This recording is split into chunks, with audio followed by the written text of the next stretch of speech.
You know, in the world of manufacturing, some of the absolute costliest problems, they happen when pretty much everyone's asleep. So today, we're going to walk through one of those exact moments. A critical machine goes down middle of the night, and that clock, it is ticking. This isn't just some story about a broken piece of equipment. No, this is all about time, money, and a ton of pressure. All right, I want you to picture this. It's 3:12 a.m. That constant hum of the shop floor, it just stops. And that silence, man, it is absolutely deafening. It can only mean one thing. Something has gone very, very wrong. So what's the scene? Well, we're in a precision machining shop that runs 24/7. But the graveyard shift, that's a whole different story. It's a skeleton crew. We're talking just a couple of operators and absolutely no maintenance on site. So you can imagine when an alarm starts blaring, the whole plant is just vulnerable. And tonight, of all nights, a really high-value job is hanging in the balance.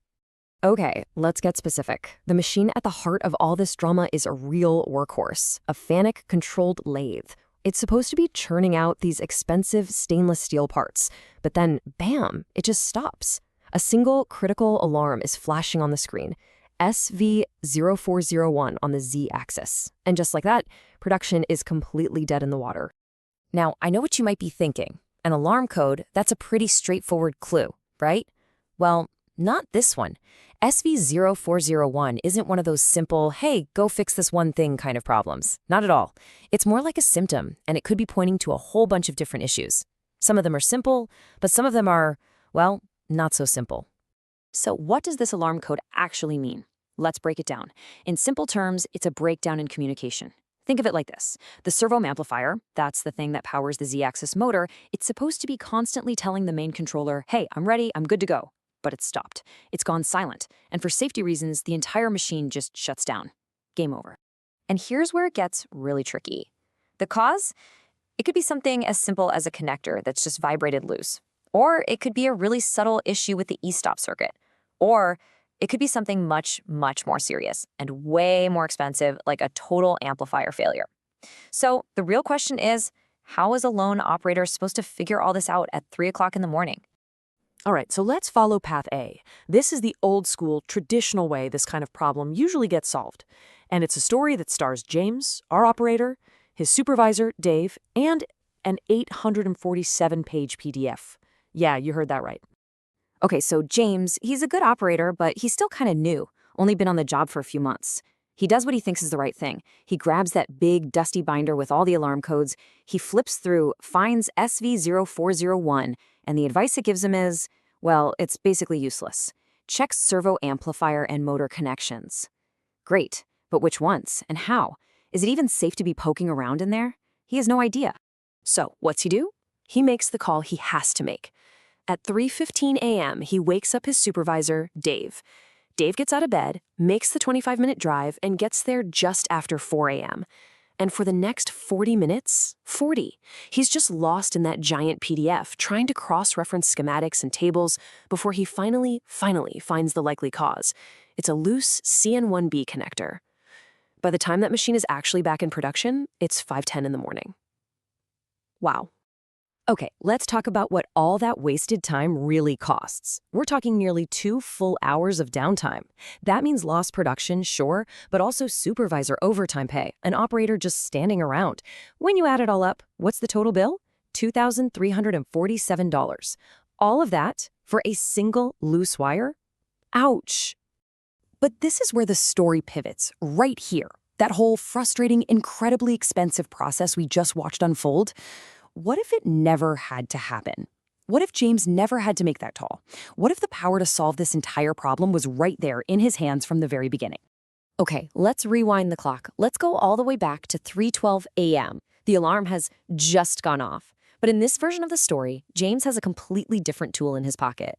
So instead of reaching for that dusty old binder, James just pulls out his phone. He opens up an app called noeud.ai and simply types in the alarm exactly as he sees it on the screen. Fanuc SV0401 VRDY OFF Z-axis. That's it. Simple, direct. And get this, in literally 4 seconds, he has an answer. And it's not some vague suggestion like check connections. No, It's a clear, step-by-step procedure. First, it identifies the #1 most common cause, that loose CN1B connector. Then, it tells him to verify the e-stop status first, a great little check. It includes a huge safety note about powering down and waiting. And finally, it tells him the exact action to take, no guesswork. So James just follows the steps. He checks the e-stop, he follows the safety procedure, he finds the loose connector exactly where the app told him to look, and he just pops it back in. And the result? The machine is back in production at 3:31 a.m. The total downtime? Just 19 minutes. Unbelievable. So there you have it. Two totally different stories that started from the exact same alarm. Now, let's do what really matters. Let's put them side by side and look at the bottom line. Because the difference is, well, it's staggering. First up, let's talk about time. The old manual method took 118 minutes. We're talking almost 2 full hours of the machine just sitting there. The noeud.ai method, 19 minutes. That's it. That's a massive, massive drop in downtime. And you know what they say? Time is money. That difference in time translates directly to the bottom line.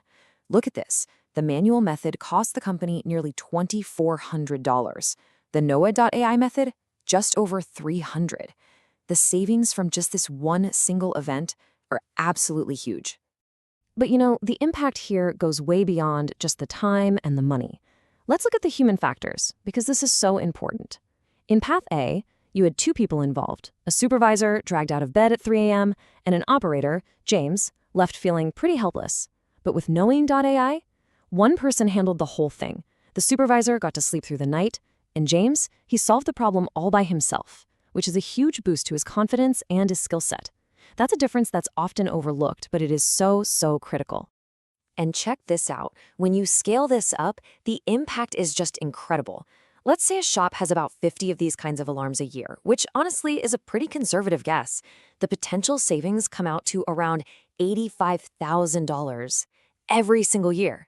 That is the power of taking all that tribal knowledge and those crazy complex manuals and turning them into instant actionable answers right on your phone. So all of this really leaves us with one final and I think crucial question. We've just walked through the cost in this one specific scenario. We've seen it in lost time, we've seen it in cold hard cash, and we've seen it in operator confidence. So the question you have to ask is, what is a 3 a.m. alarm costing you?